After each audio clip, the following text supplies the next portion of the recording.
Perang dagang AS-Cina itu rumit dan berpengaruh ke seluruh dunia. Intinya, ini pertarungan soal perdagangan, hak cipta, dan siapa yang paling berkuasa di bidang ekonomi. Amerika, dipimpin Donald Trump lagi, menaikkan pajak barang-barang dari Cina yang masuk ke Amerika.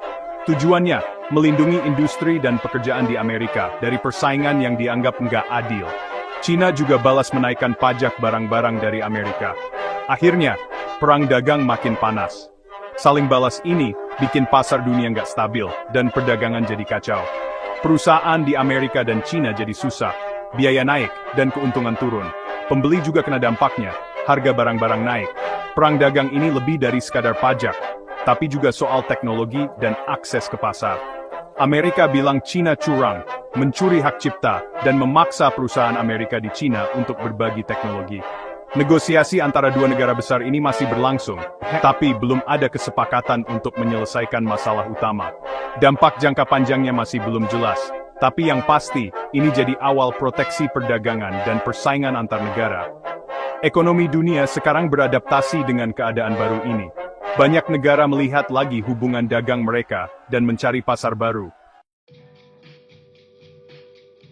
Indonesia, sebagai negara ekonomi besar di Asia Tenggara, punya tantangan dan peluang dari perang dagang AS-Cina. Di satu sisi, Indonesia bisa untung karena perusahaan-perusahaan cari alternatif selain Cina.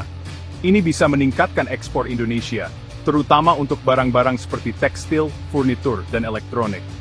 Perang dagang AS-Cina bikin perusahaan-perusahaan cari sumber barang dari negara lain selain Cina untuk mengurangi risiko dan biaya.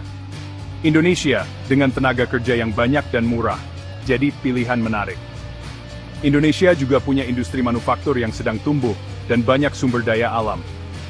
Pemerintah Indonesia juga terus menarik investasi asing dan membuat kebijakan untuk memperbaiki iklim bisnis. Tujuannya untuk menarik perusahaan-perusahaan yang mau pindah atau memperluas usaha mereka.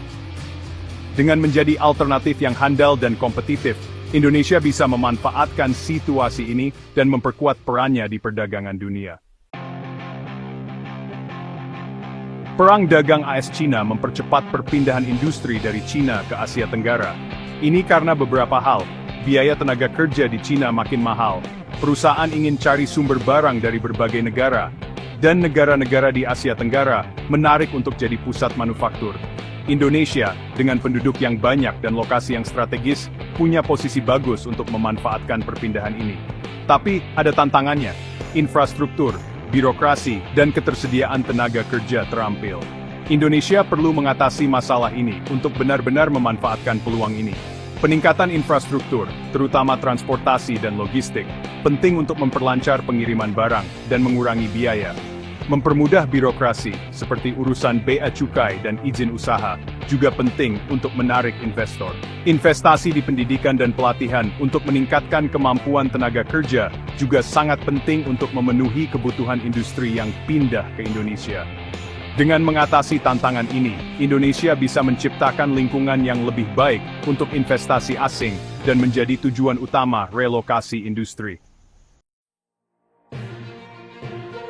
Perang dagang AS-Cina bikin nilai tukar mata uang dunia jadi nggak stabil, termasuk rupiah. Rupiah melemah terhadap dolar Amerika, karena beberapa faktor seperti keluarnya modal asing, investor jadi takut ambil risiko, dan dampak perang dagang pada perdagangan dunia. Rupiah yang lemah memang bikin barang ekspor Indonesia lebih murah, tapi ada juga tantangannya. Mata uang yang melemah bikin harga bahan baku impor jadi lebih mahal, dan bisa mengurangi keuntungan dari ekspor yang lebih murah tadi. Ini juga bisa bikin harga barang naik, daya beli masyarakat turun, dan orang-orang jadi kurang belanja.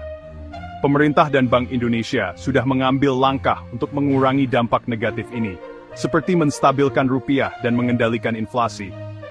Menjaga nilai tukar rupiah tetap stabil dan terprediksi itu penting untuk menarik investasi asing, meningkatkan daya saing ekspor, dan menjaga perekonomian tetap stabil.